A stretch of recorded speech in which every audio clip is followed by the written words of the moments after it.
Hi everyone. So I keep getting a lot of questions about the current meta, how things are looking on the PTR, especially from people that are not playing the PTR themselves.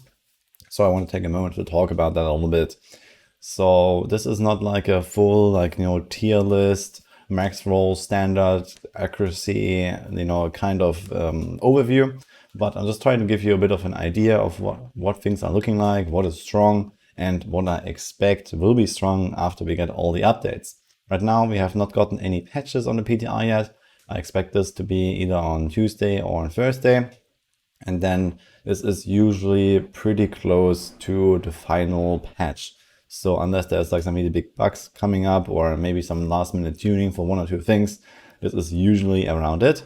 So we'll see by then, but we'll also have to do a lot of especially 4-man testing, because the leaderboards on the PTR are very polluted right now with bugged clears. You see like those 4-minute clears here. This was from when the Rathma Necromancer was bugged. And there's still other bugs going on with the funerary pig that I expect to be fixed. So we have to see what exactly emerges as like a group meta. And in terms of solo meta, I think that we also have to wait and see a bit more what they will change. So especially witch doctors were complaining a lot about this patch, and for good reason. So I expect there's going to be some massive buffs to those. And some of the new seasonal powers simply do not really work. So they need to be fixed and they need to be buffed, and others might have to be tuned down a little bit. If you take our season 26 tier list here, we have LOD Wave of Light, basically one of the strongest builds. And this one is actually one that gets a massive buff as well from the season theme. We have this new Wave of Light Battle Power that buffs the build by, I would say, something like 5 tiers or more. It is very strong. So this looks like the top candidate for easy solo 150 next season. So there is actually a 150 solo clear, although with extremely absolutely perfect gear here on the PTR, where 1.3k, 1.7k. So yeah, but this is super unrealistic.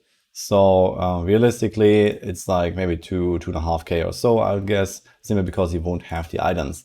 That being said, I don't really know how much they fished or how well they play. So that obviously plays a huge role on something like Wave of Light, and it might still be possible before.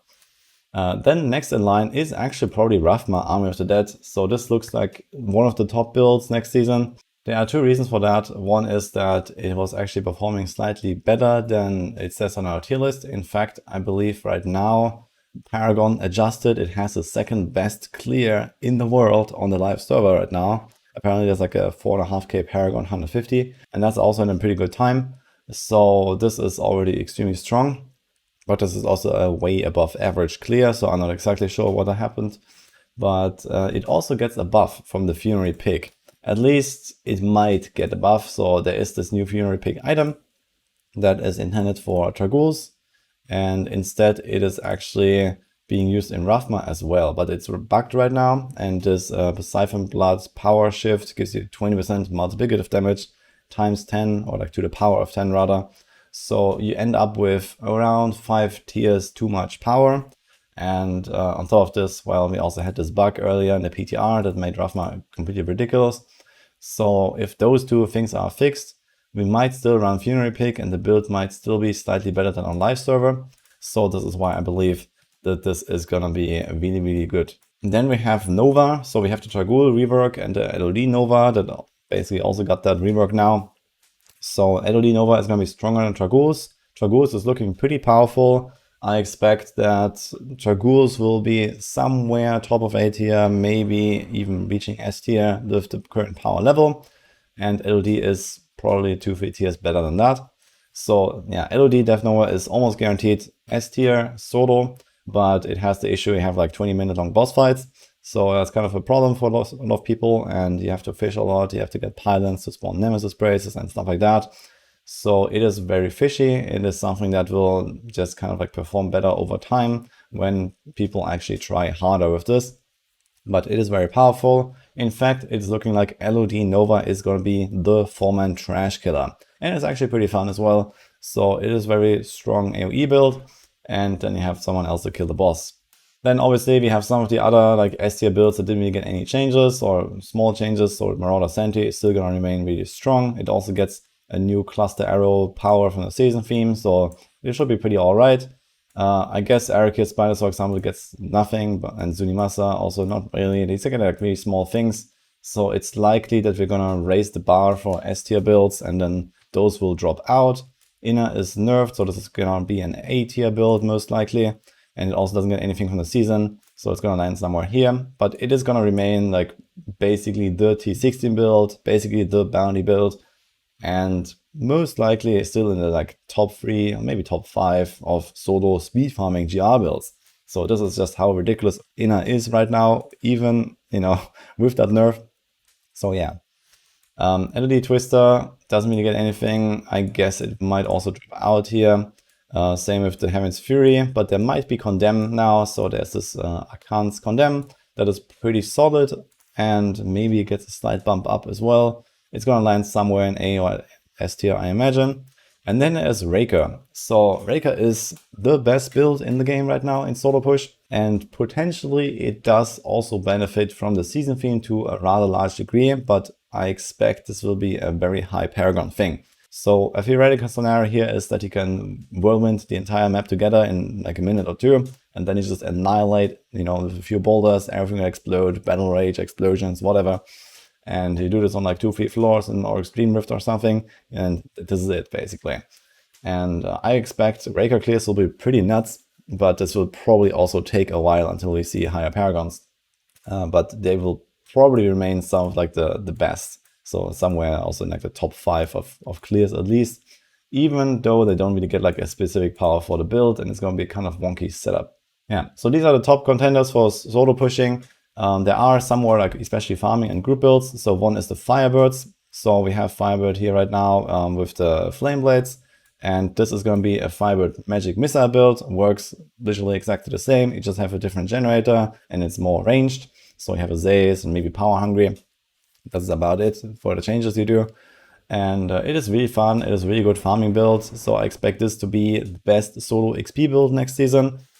Despite the rather slow pace, you can go like, you know, GR 120 plus in like 3 minutes or so.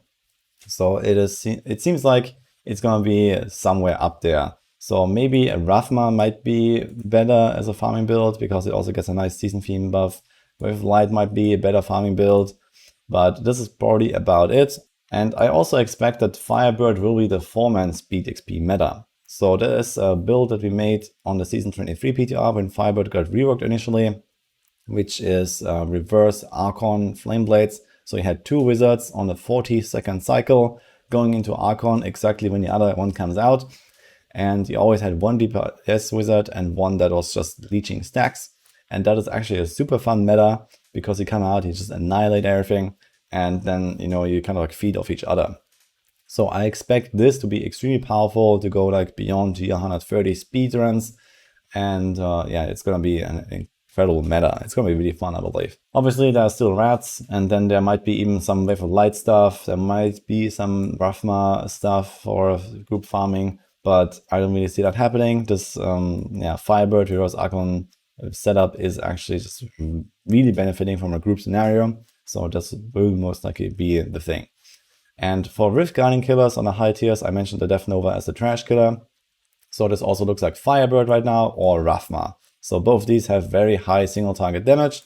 Again, you have a reverse Archon magic missile, Firebird, and then you have Rathma, which is just like super powerful single target build.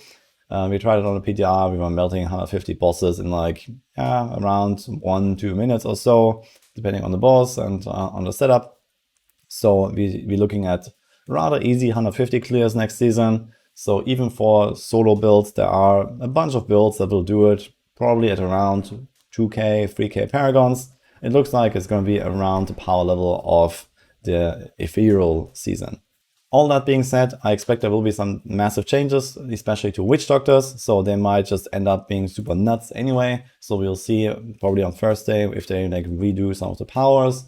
I expect there's going to be some other updates as well for especially Tarasha. So Tarasha is very weak right now. We don't even have it here. Like there's a Lee Meteor, but there's also going to be Tarasha Meteor then. And this might end up also somewhere A or S tier simply because it's new. Tarasha also has really strong single target damage, so this might potentially even be a contender for a Rift Guarding killer. I expect that some of the Demon Hunter powers will also be improved. So right now the Vengeance power is kind of underwhelming, the Strafe power is kind of underwhelming, the Cluster Arrow is also kind of weird. So yeah, as I mentioned earlier, Marauder looking really good already, and I expect it might just get stronger. I expect most Demon Hunter builds will get stronger with some updates potentially. And maybe we're also gonna see some more buffs to the Crusader, which gets legendary powers that are kind of weak besides the Angels.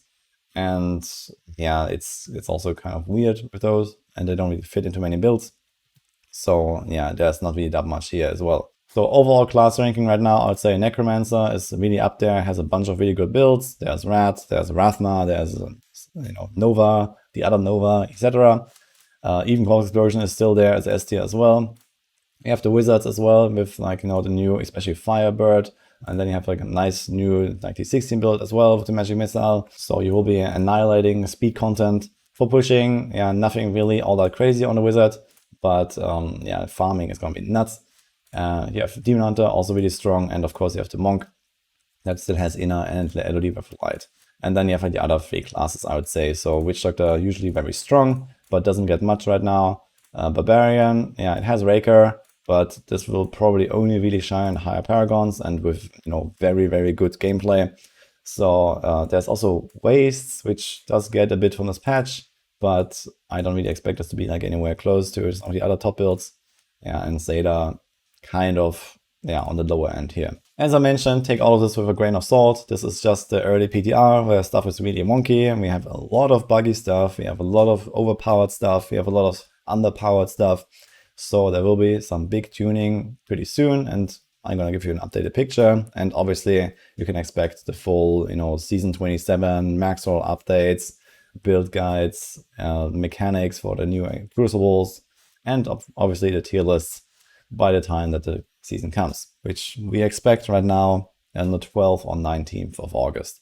So one of those 2 dates are the most likely, and we're going to get all the updates done a little bit before that. So that's it for my overview here. Hope you enjoyed it. Subscribe for more D3 content, and I'll see you guys next time.